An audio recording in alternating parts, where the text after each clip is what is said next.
So I'm Sister Timothy Marie, and I'm one of the Carmelite Sisters of the Most Sacred Heart of Los Angeles. And I'm very happy to be here today to let you know about a new book that our community is presenting to the world. We were asked to write a biography of our Mother Luisita by the Vatican because she's on the road to sainthood. She's already, quote, venerable, and the next step will be blessed. And we were told that we need a biography of Mother Luisita in English.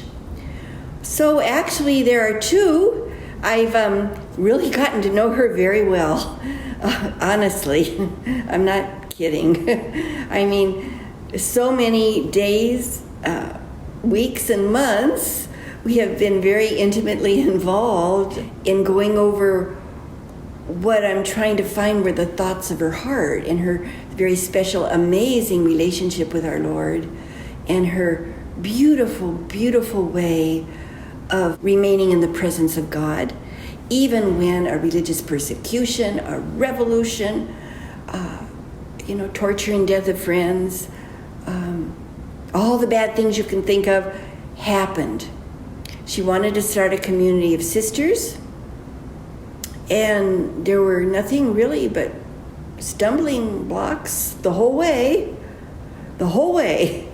And if you read the book, which I am certainly here to encourage you to do, you'll see that she would build up something and then bam, down.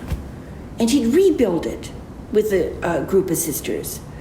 Bam. And she'd rebuild it and bam. But she never lost hope. And she had a joy, even when things were pretty bad. So, unleashing hope comes from really a sentence in the book where it says, in the midst of the revolution, religious persecution, you may know the word the Cristiada, she unleashed the hope that lay paralyzed within traumatized hearts. I know you want me to tell you how.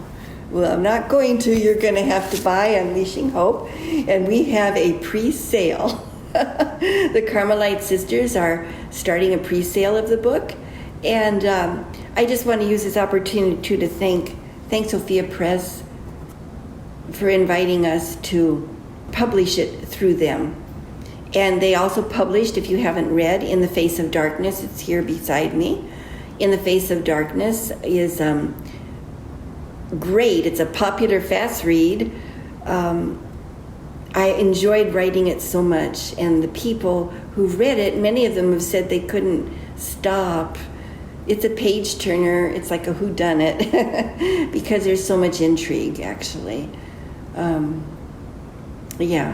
Much intrigue in it. This one, a little more meat and potatoes, I took history and I took her life, fragments of her life, fragments of history, and most of the time was spent because I'm not Mexican. And I had no idea what the true Mexican history was. And I found out they were conquered by Spain back in 1521, and that there was this power play for hundreds of years, had to do with land, had to do with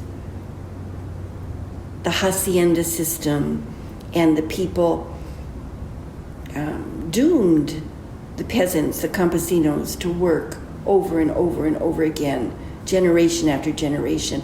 They just didn't have like a hope of what we have here in the United States of, achievement of something that's a dream or a goal. So I took those two and I tried to go like this.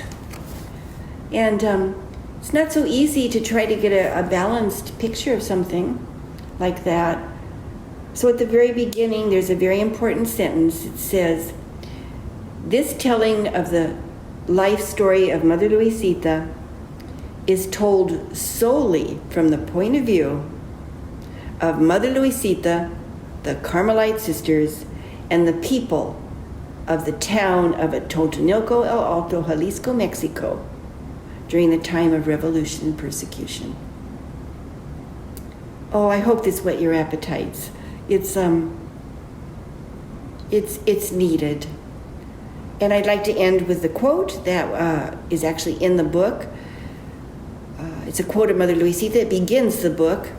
And I'd like to end this with the quote. So it says, "We are all in God's hands. There is no better place we can be. Live in hope."